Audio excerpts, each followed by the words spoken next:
note while I pop a bottle off of ya. Chain swinging, clang clang, and it costs a lot. Bitch, I'm always at the guala, yeah, and you are not badass beat. Keep on going till you hit the spot. Whoa, I'm a big bag hunter with the bow.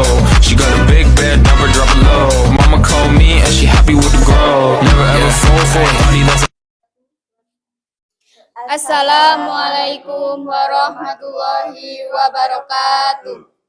Kami dari kelompok 4 ingin mewawancarai pemilik usaha Java Chicken untuk memenuhi tugas wawancara mata kuliah Entrepreneur Business and Planning. Stay tune ya. Assalamualaikum Pak, kami dari mahasiswa UMP ini mau mewawancari Bapak untuk tugas kuliah kami Pak. Sebelumnya dengan Bapak siapa nih? Pak Yatno. Oh Pak Yatno. Nah kami ini mau mewawancari kan Bapak itu pengusaha itu ya Pak ya, chicken gitu ya Pak. Nah kalau boleh tahu sejak kapan Bapak memulai usaha tersebut? Sejak kapan ya? Gilun mawon apa lah? Oh, kalau untuk usaha ngawali di Purworejo sejak tahun 2011. Oh, 2011. 2011 di Purworejo.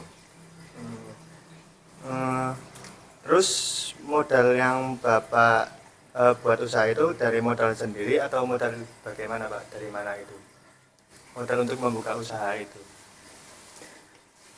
Karena kita tuh usaha mengawali dari nol, start nol. Kita tuh ya minim dengan modal. Karena kita menggunakan awal gerobak itu gerobak dengan gerobak bekas, bukan gerobak baru. Dan untuk selanjutnya kita bertahap lah untuk menambah gerobak. Selanjutnya Pak, kenapa Bapak memilih usaha fried chicken ini Pak daripada usaha-usaha yang lain, kan masih banyak Pak usaha lain Pak?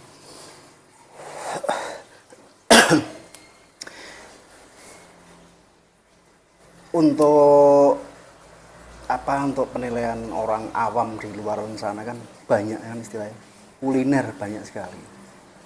Tapi kenapa saya milih fried chicken bukan yang lain gitu kan ya? Iya Pak. Kalau dari dulu saya ngelihat yang namanya fried chicken tuh pangsa pasarnya lebih luas daripada bidang lain, gitu kan, kuliner. Yang pertama gitu ya, Pak? Peluangnya lebih besar gitu ya Pak? Kalau peluang semua punya peluang besar, cuman pangsa pasar, pangsa pasar. Dari anak kecil sampai orang tua doyan, ya kan. Dikonsep dengan gerobak, warung ataupun restoran bisa. Mau dikonsep dengan istilahnya apa ya, catering juga mampu bisa kan. Mau makan di tempat atau bawa pulang bisa. Berarti pangsa pasarnya lebih luas daripada kuliner lain. Selanjutnya Pak, kira-kira apa yang membedakan fried chicken usahanya Bapak dengan fried chicken yang lain? Ini masalah usaha atau masalah rasa? Mungkin Masalah bisa dari rasa atau apa gitu yang lain. Kalau masalah rasa itu penilaian masing-masing orang. Jadi ada orang menganggap Java itu enak, ada orang menganggap Java itu biasa-biasa aja, ada yang menganggap nggak enak yang lain. Itu kan penilaian, ya kan? Kita nggak maksakan mereka harus menilai bagus kan enggak. Karena lidah seorang pastinya berbeda. Apa hambatan selama menjalani usaha ini? Sebenarnya kalau kita mau berpikir positif, kita nggak perlu memikir hambatan. Kita cuman ya udah jalanin aja. Pasti semua bidang apapun pasti mempunyai permasalahan-permasalahan yang harus kita hadapi, kita selesaikan. Di saat kita nggak bisa menyelesaikan itu masalah-masalah itu, ya kita nggak bisa menjalani usaha. Kalau boleh tahu ya Pak, usaha Bapak kan ada beberapa gerobak. Itu di mana saja daerahnya?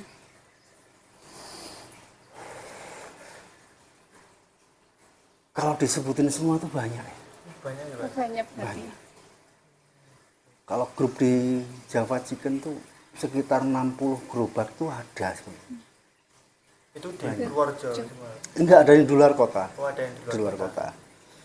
Kalau di Purworejo ini kan cuma sebagai pusat untuk silaturahmi terutama Iya. kan.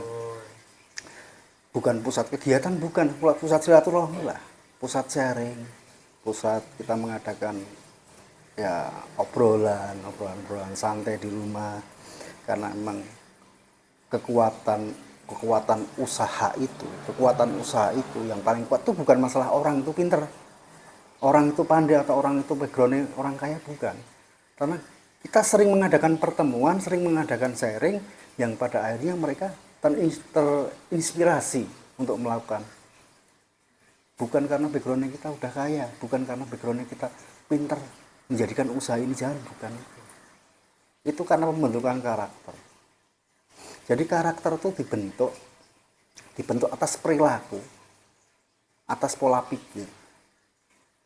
Jadi hal itu tuh memang nggak mudah, memang butuh waktu, butuh proses. Misalnya ada pesanan yang dalam jumlah besar, apakah Bapak menerima? Kalau kami di Java, pesanan mau berapapun kita terima. Yang jelas kita minta waktu untuk mempersiapkan itu. Kalau untuk dadaan kita memang nggak bisa. Mau berapa ribu kalau kita diberi waktu untuk menyiapkan. Berarti harus dari lama gitu pesannya. Ya beberapa hari sebelum hari hanya, ya kan, kita butuh persiapan. Jangan mendadak ya. Iya. Walaupun sedikit pun kalau mendadak sering kita tolak. Karena takutnya barangnya nggak ada. Iya. Apakah Bapak juga menerima pesanan yang lewat online gitu pesannya? Itu juga sering. Sering malah ya Pak ya. Lewat online, pembayaran transfer. Berarti Tapi menerima untuk lokalan, ya. untuk lokal aja. Cuman lewat WA, Mas pesan ini ntar pembayarannya transfer, oke lah. Karena mereka langganan, kita sering tunai, sering pesan, sering order kan itu. Kita berani seperti itu. Kalau sama sekali orang baru ya kita nggak berani. Mereka harus datang ke restoran. Kalau omset 1 bulannya kira-kira? Kalau omset 1 bulan itu mendekati 100. Mendekati 100 juta. Untuk lokasi di Purworejo. Masih belajar. Kalau selama pandemi kemarin ini, apakah ada penurunan pendapatan atau bagaimana? Kalau masalah pandemi adalah masalah global. Ya, semua akan merasakan dampaknya, nggak cuman untuk bidang kuliner. Masalah apapun pasti kena. Syukur alhamdulillah di Java tetap jalan. Untuk ayam sendiri itu belinya dalam potongan atau yang masih hidup atau? Kalau di Java Chicken kita udah punya supplier sendiri ya. Walaupun dari orang pasar juga motong, kita cuma dapatnya udah bersih. Tinggal kita dipotong-potong berdasarkan ukuran aja. Mungkin cukup dulu ya Pak ya. Jadi, terima kasih ya Pak ya untuk kesediaan Bapak untuk memenuhi tugas kami. Oh ya, untuk Bapak apakah ada pesan untuk orang-orang yang ingin memulai usaha gitu Pak? Pesan-pesan gitu. Oh ya. Sesudahnya saya pribadi mengucapkan terima kasih kepada kalian semua yang sudi datang ke tempat kami.